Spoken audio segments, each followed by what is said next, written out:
que eles tinham era de matar e comer a carne humana, pois lá dentro no interior da caverna não tinha quaisquer substância animal ou vegetal.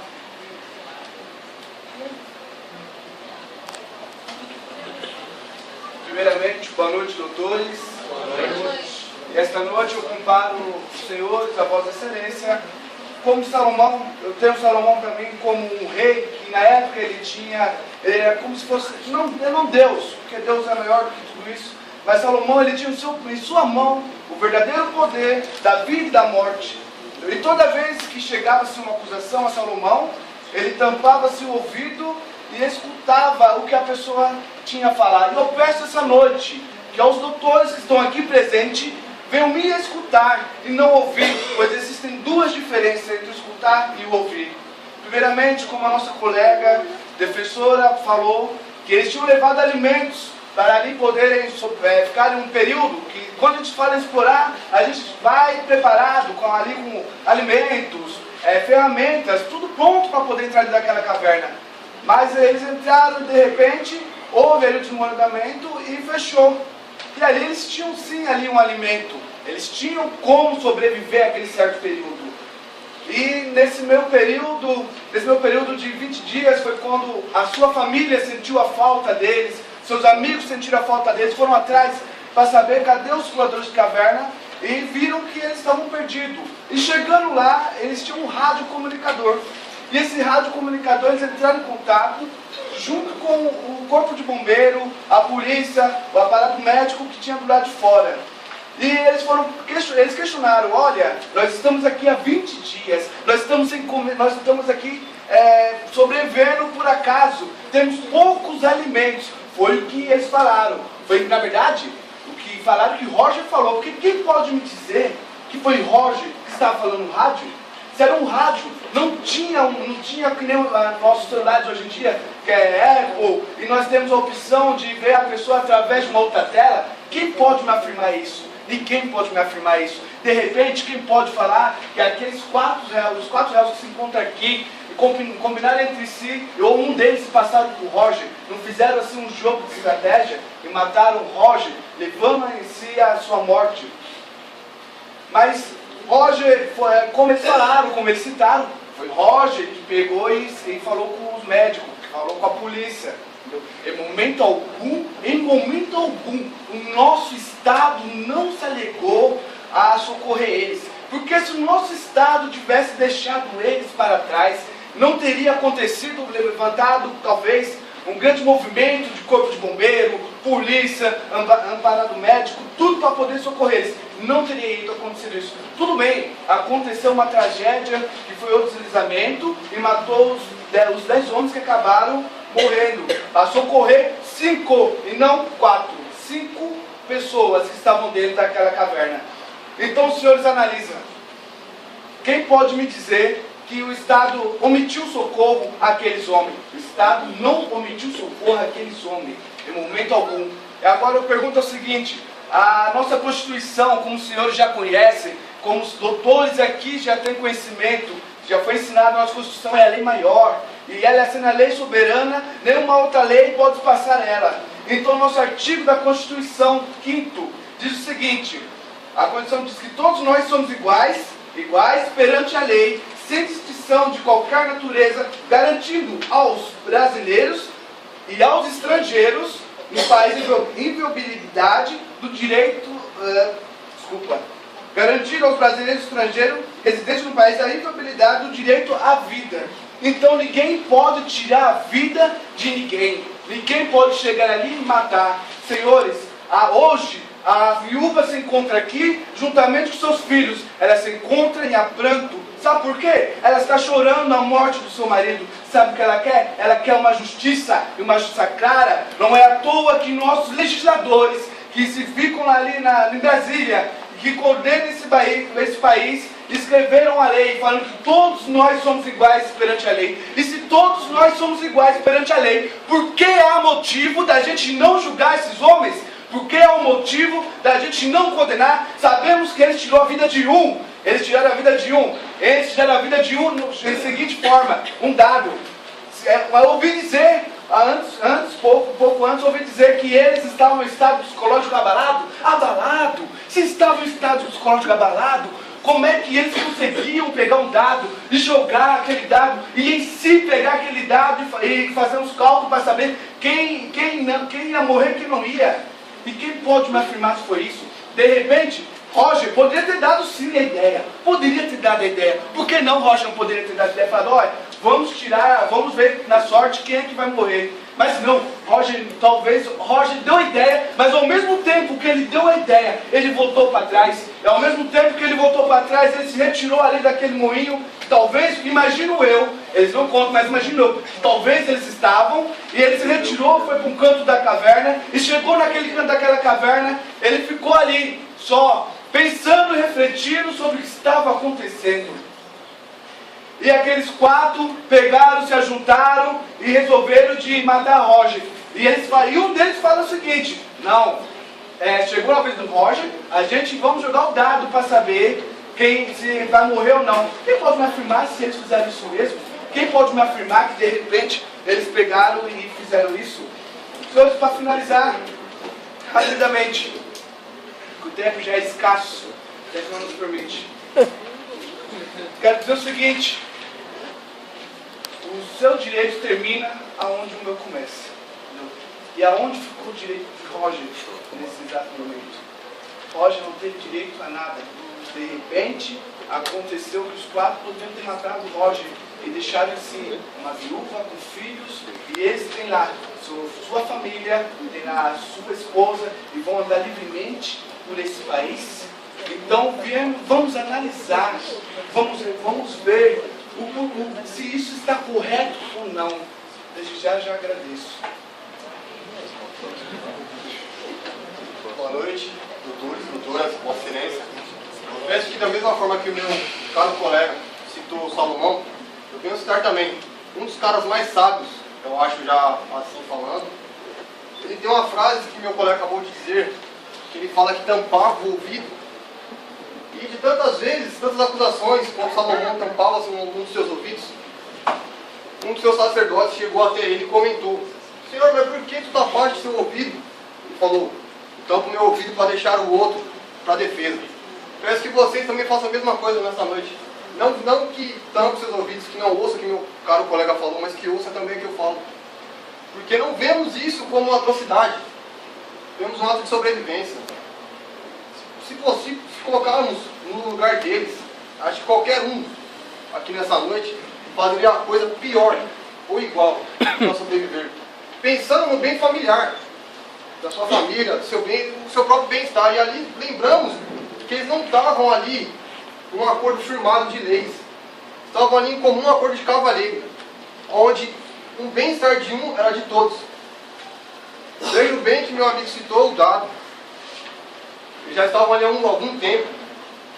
Já podia estar, alguns com problemas mentais, já um pouco debilitados. Vemos aí hoje na mídia vários reality show de pessoas que ficam vários tempos presos. Vemos que até eles, tendo comida, alguns começam a mostrar lapsos que não aguenta ficar preso. Agora imagine 4 pessoas, 5 pessoas presos, com fome, com sede, com saudade de seus familiares, filhos. Peço que não venham julgar somente isso por um fato de sobrevivência. Nossa, Roger morreu para que ele seja vivo. Não. Um ato de sobrevivência.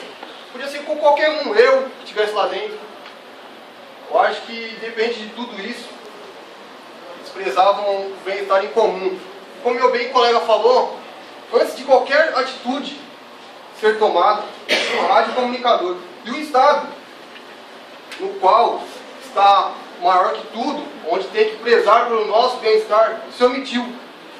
Tinha médicos, tinha delegados, e eles simplesmente se omitiram, deixaram o silêncio, deixaram que na mão daqueles senhores fizesse a lei.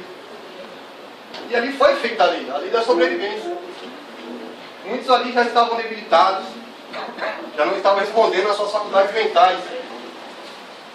E sim, é uma atrocidade comer carne humana, é uma atrocidade. É uma atrocidade, não falo que não é uma atrocidade, mas ali estamos vendo um ato de sobrevivência, no qual qualquer um faria, pensando no bem-estar. Ali, se não fosse pelas economias que eles tinham, exploradores, por mais que o Estado venha querer salvar eles, não seria mobilizado tanto aparato por falta de dinheiro. Todos bem conhecemos aqui que tudo depende de dinheiro. O Estado teria que movimentar leis, ver projetos, isso demora para ser aprovado, não seria da noite para o dia. E o Estado, sim, usou o dinheiro que aqueles homens juntavam com o seu trabalho de exploradores para poder tentar salvar eles. Então eu peço a vocês que hoje, nessa noite, considerem tudo, a acusação, a defesa, mas levem em conta o estado de sobrevivência. Qualquer um aqui faria. Nossa, é trágico ver, nossa, carne humana ser comida, mas era a única forma. Já se passavam dias lá, e até agora nada.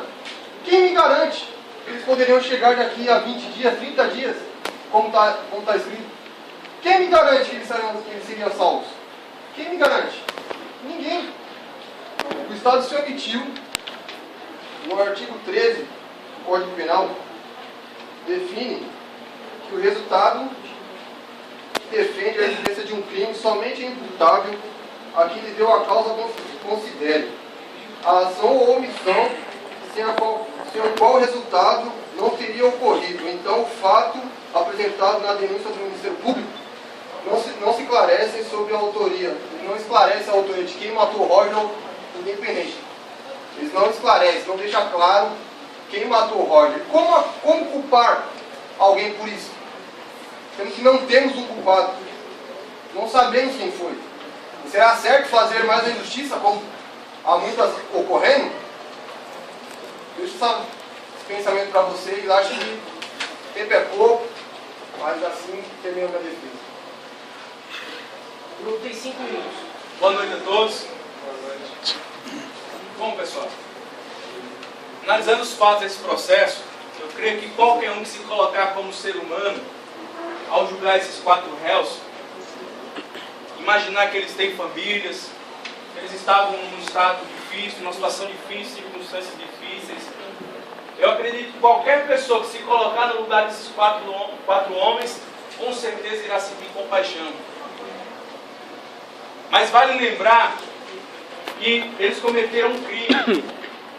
Eles cometeram um ato ilícito contra uma pessoa que também tinha família, que também tinha sonho, tinha também os mesmos direitos que eles. E que se acabou ali. É difícil julgar esses homens se colocando como um homem igualmente a eles. Mas devemos colocar na mesa realmente o que nós devemos fazer, que é o quê? Cumprir a lei, exercer a lei, aplicar a lei.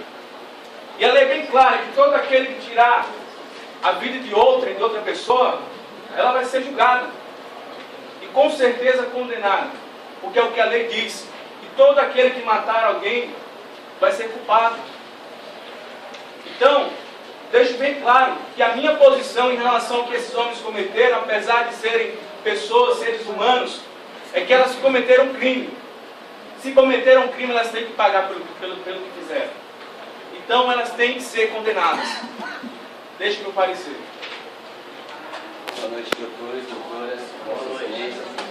Gostaria de deixar bem claro que qualquer uma dessas pessoas que se encontram aqui... O artigo 5º da nossa Constituição diz que todos são iguais perante a lei. O mandamento diz não matarás. E a nossa Constituição Federal diz que no artigo 5º todos são iguais perante a lei, sem distinção de qualquer natureza, garantindo aos brasileiros e estrangeiros residentes nesse país a inviolabilidade do direito à vida, a liberdade, a igualdade, a segurança e a propriedade. E no inciso 3º diz assim: ninguém será submetido à tortura, nem a tratamento desumano ou degradante. A nobre defesa, com suaves palavras, vai tentar ludibriar vocês. Mas a gente não está tratando de um caso de filme de terror. Isso é uma coisa real, que aconteceu realmente dentro de uma caverna. Então, eu estou aqui indignada com tudo isso. Eles vão se basear, a defesa, no estado de necessidade. Só que isso não basta, porque não se encaixa nos status de necessidade. É referente de um crime atual e eminente, ao improvável e impensável. E os acusados tiveram tempo suficiente para criar a situação e arquitetar um plano para tirar a vida de alguém e se alimentar da sua carne e tomar o seu sangue. Muitas pessoas estão por aí morrendo de fome na África e ninguém sai por aí pegando uns aos outros e comendo seus pedaços. Eles estão morrendo lá seco, sem água, sem alimento. Também tem pessoas em hospitais esperando um órgão. E esse órgão, eu não vou chegar em você e arrancar o seu órgão para levar para o meu ente querido que está lá precisando de um rim, de um fígado, de um coração. Tá? E a nossa Constituição... Um minuto, Esther. Tudo isso é inconstitucional. E por isso que eu peço que seja feita justiça. Passa a palavra para a minha amiga. Ao estudar esse caso, penso o quanto é difícil julgar essas quatro pessoas, pois se levarmos em consideração as circunstâncias que levaram a cometer tal delito contra o Roger, não conseguimos encontrar uma justificativa plausível. Questões como o estado físico, o estado emocional, o estado psicológico, o que pensavam, enfim, são inúmeras perguntas e possíveis justificativas para tal ato. Até porque não há muitas provas conclusivas, a não ser o relato desses quatro criminosos. Eles dizem que a morte de Roger foi decidida através do lançamento de dados, alegando inclusive a ideia que foi própria da vítima, que não tem chance de se defender ou atestar a veracidade de tal afirmação. O fato é que a lei de nosso estado delimita que quem comete o assassinato deve ser punido com morte, sendo que os réus já foram julgados e condenados em primeira instância. Então, que se cumpra as exigências civis propostas pela acusação declaradas no processo, e eu condeno culpados. Que Deus tenha piedade de sua alma. Promotores.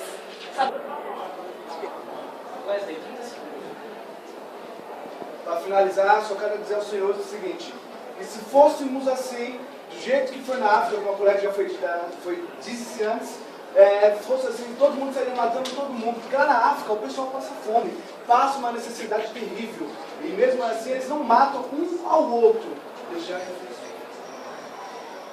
Parabéns.